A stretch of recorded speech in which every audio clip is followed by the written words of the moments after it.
My girlfriend, 25F, and I, 26M, were boarding a flight and heading to our assigned seats, a window and middle seat that we paid extra for so we could sit together.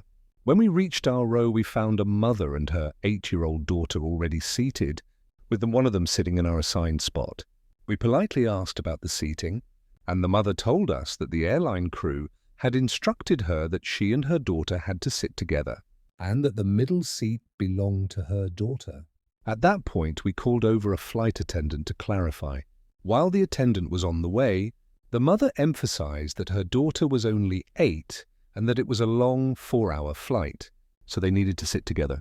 Notably, her explanation shifted slightly during this conversation, and she kept shushing her daughter when the child tried to explain the situation herself. The flight attendant told the mother that she should have addressed this with the airline before boarding. Since the flight was completely full and seats were assigned, the attendant explained that any changes would require asking the seated passengers, us, if we were willing to switch. The mother then claimed she had already asked us and that we said no, which wasn't true. She never asked.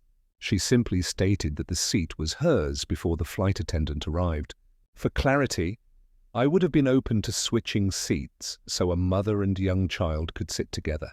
What bothered me was being misled and seemingly guilt-tripped into it instead.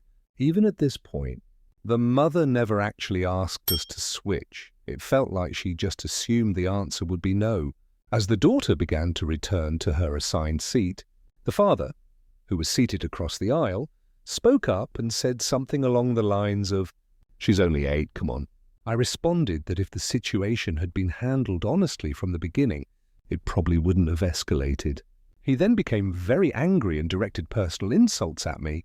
After everything settled, we learned that the mother and daughter S seats were only 1 row apart, not across the plane or in separate sections. So AITA for not giving up my seat in this situation.